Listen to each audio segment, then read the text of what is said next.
Current lightweight champion Islam Makhachev is going to move up to the welterweight division to face Jack Della Maddalena. And of course, you know, JDM has pure better striking than Islam. About that you're on. We know for a fact if Jack clips someone clean on the chin, they can go over. So it could happen in the first minute. It could happen in the 24th minute. It could happen in the 24-minute, 59 seconds. It could happen. From press rooms to the fight world, Dana White never fails to drop bombshells. And this one's massive. Islam Makhachev is set to face Jack Della Maddalena. The lightweight champ stepping up against the Aussie striker instantly has fans buzzing. It's the kind of matchup that promises fireworks. And Dana made sure the announcement hit hard. Hey, just speaking of Islam, are we any closer to getting an update on this fight happening in November? Like, from everything that you're working on right now, is that still the likely time frame for this JDM fight, Madison Square Garden? Listen, at the end of the day, the fight is done, but like I always respectful to the promotion. It is their job. They didn't announce the fight. But I know this, by end of the year, Australia gonna have no champions. I think Volk will remain the champion. I think Maddalena will lose. And I have a lot of respect for Maddalena. I think he's a very nice guy. I think he's a great fighter. I think, you know, he's going to be a very tough fight for Islam. But I believe Islam have all the tools to compete him. But after Dana's big reveal, plenty of fighters and analysts started weighing in. And one of the first to break it down was Sean Brady. Instead of just brushing it off as another title defense, he pointed out why this matchup could be way more complicated for Islam than people think. He sees Jack as someone who doesn't stay stuck for long and makes you work for every second on the mat. Brady also touched on how Jack's size and power add another layer of danger. It's not just about taking him down, it's about keeping him there. And that's where things can get messy. Brady compared how different opponents have tried controlling Jack and noted how tricky it really is to stop him from getting back on his feet. Speaking of the Islam and Jack fight, what are your early thoughts on that fight? I think it's a lot tougher of a fight for Islam than people are giving Jack credit for. Like, Jack's very hard to hold down. He's a big body, hits like a freight train, has knockout power, and he showed, like, yeah, you can getting someone down doesn't mean dick. Can you hold them down? Jack's really good at creating scrambles, getting back to his feet, separating hands. Like, we've seen that with Bilal. Gilbert did better at taking Jack down than Bilal did.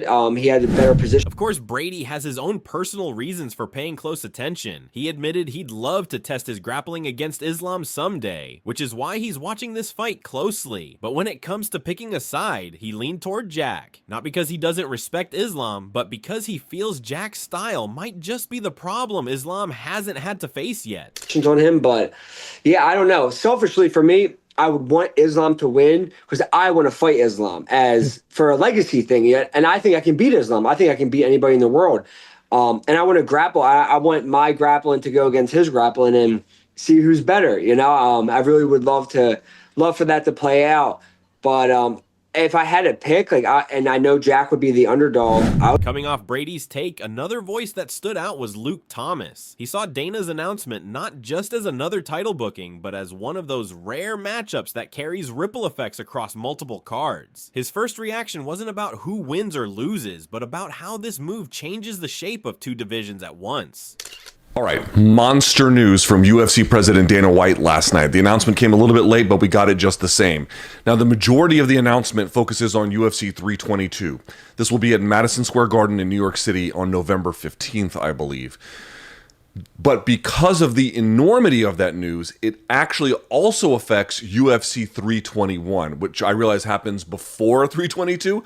But let's start with 322 because that's where all of the big announcements really, for the most part, happened. And then we'll talk about For Thomas, Islam versus Jack is the right fight at the right time. He emphasized how JDM has leveled up, particularly in the way he handles pressure and takedowns, noting how much sharper his defense has become. Having Craig Jones fully in his corner, this camp adds even more intrigue, since we've already seen how that partnership paid off in earlier fights. But either way, we'll see what happens. Getting back to the fight itself, an absolutely sensational fight, the right one to make. listen, we all want to see Islam versus Ilya. I don't know what this fight will do or not for it. Again, we don't have any outcome yet, obviously, but this is a sensational contest. JDM looks to me massively improved. We talked about the issues heading into the fight with Bilal Muhammad, where he had second order get up ability, but he didn't have great down blocking, meeting takedowns. When your opponent makes contact with you, greeting them at the point of contact with defense, and he got way better about it. Plus his get-ups also got a lot better. And if you actually listen to his coach on Submission Radio, what he says is they only worked with Craig Jones for a few weeks last time. Now they're going to get him for basically the entire camp. Dude, JDM is a formidable. At the same time, Thomas didn't shy away from pointing out the unknowns. Islam moving up to 170 means new questions about size, strength, and how his game translates without the same kind of weight cut he endured at 155. For someone who rarely makes mistakes and usually stays a step ahead, how he adapts at welterweight is one of the big mysteries hanging over this matchup. Talent that Islam is going up against. However, Islam, whose career is not blemish free, but in general has proven, and especially in this more senior role, to just make excellent decisions, defensively sound everywhere, doesn't get hit clean. I mean, again, obviously he's got that one loss, but in general, what the record shows is that he doesn't get hit super clean. We don't know how he's going to adjust to 70 pounds, 170 pounds, given he's moving up. He did have some problems, not making weight, but like what the weight cut did to him in order to make 55.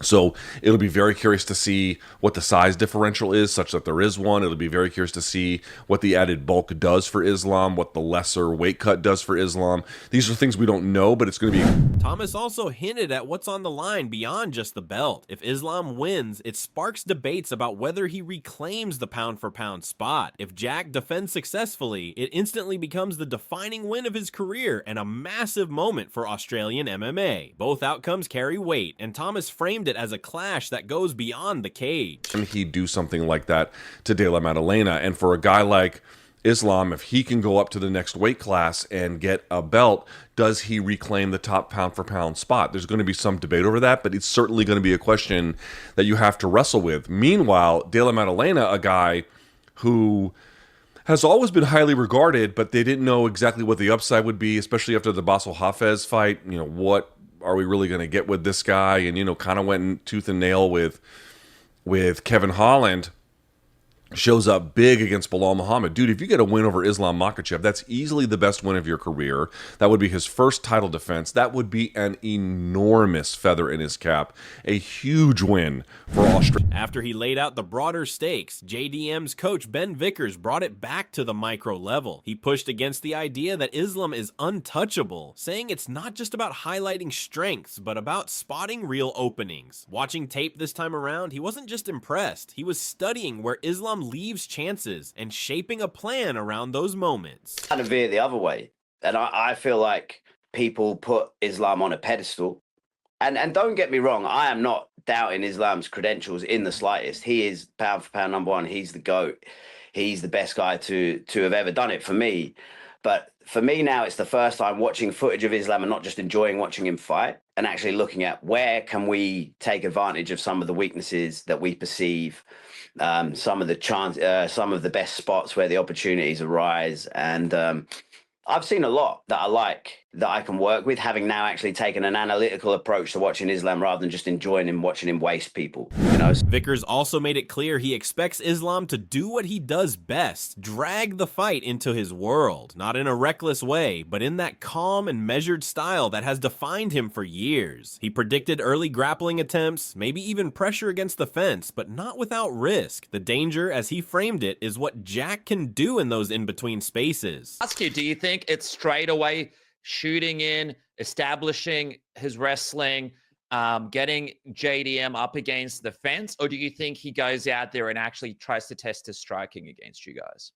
No, I don't think he's going to go out and try and test his striking, but I also don't think he's going to rush. You know what I mean? He's a very composed guy. He's a very high level, skillful person. You know, he's not going to rush and be running at Jack's hips, you know, but he is going to try and get hold of Jack as quickly as possible, even if it's just to try and tire him out in the early parts of the fight and get him into his world quickly.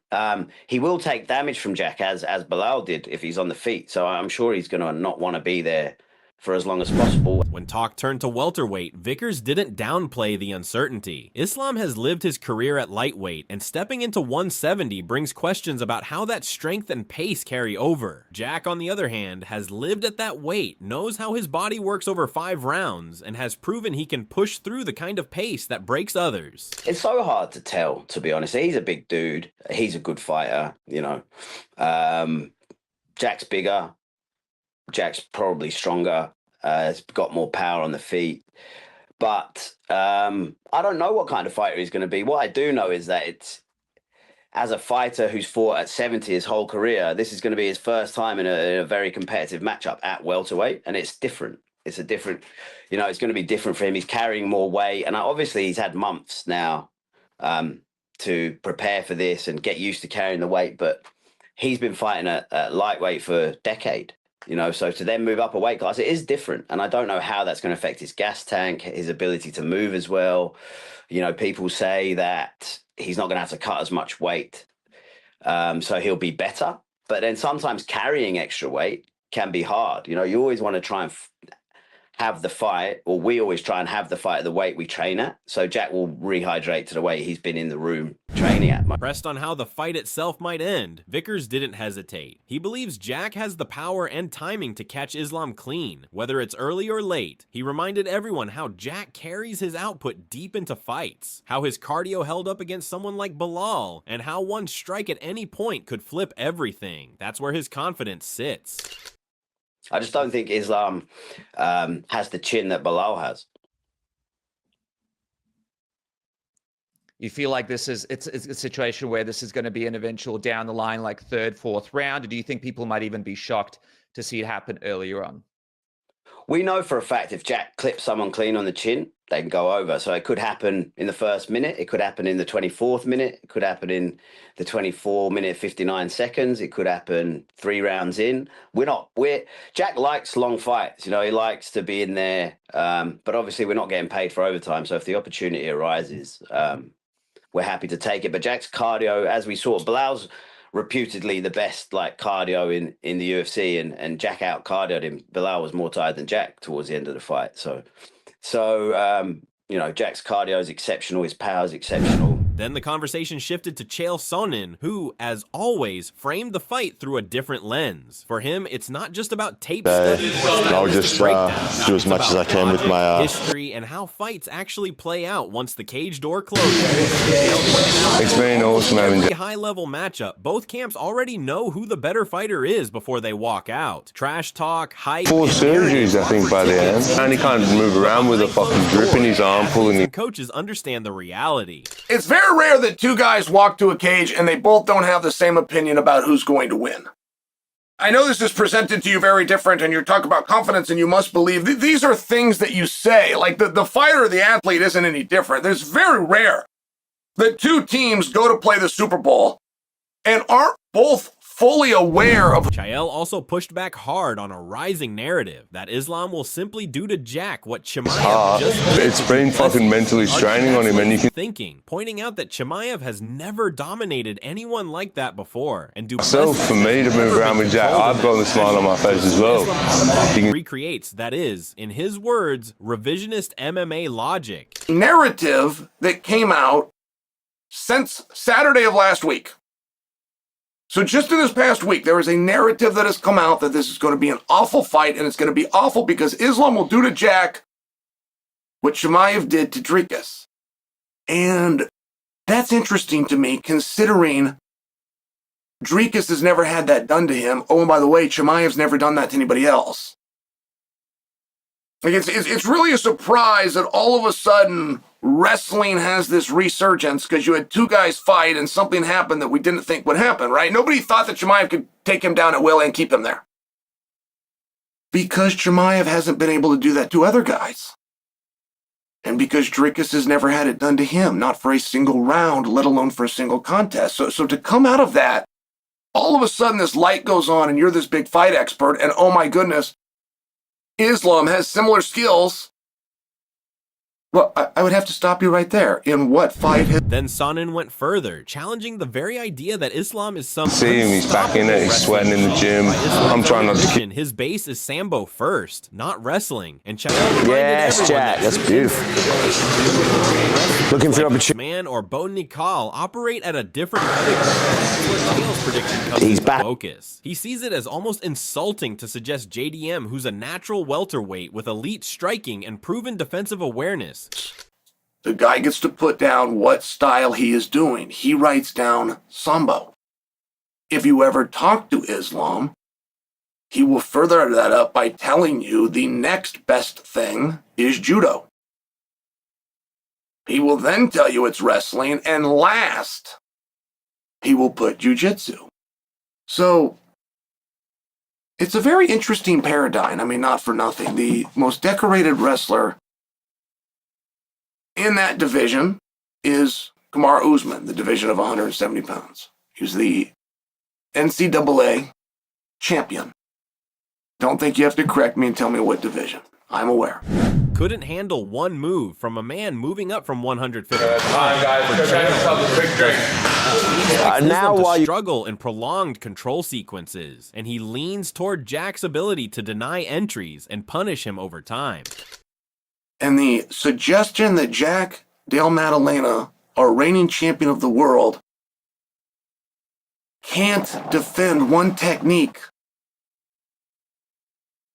not to mention against a 155-pounder. It's a tremendous insult. And it may be true. But if you go out there and you repeat that insult, you should realize how incredibly difficult it is for you to end up being correct.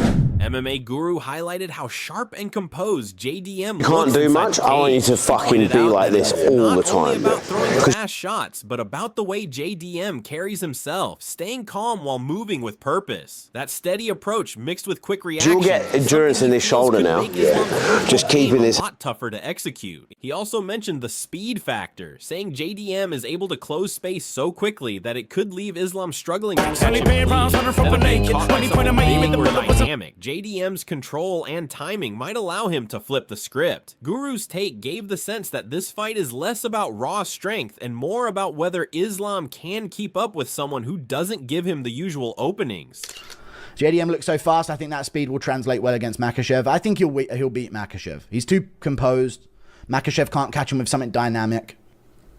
So, I think he beats Makhachev. With Dana White officially announcing the fight, all eyes are now on how this matchup will play out. Will JDM's speed and composure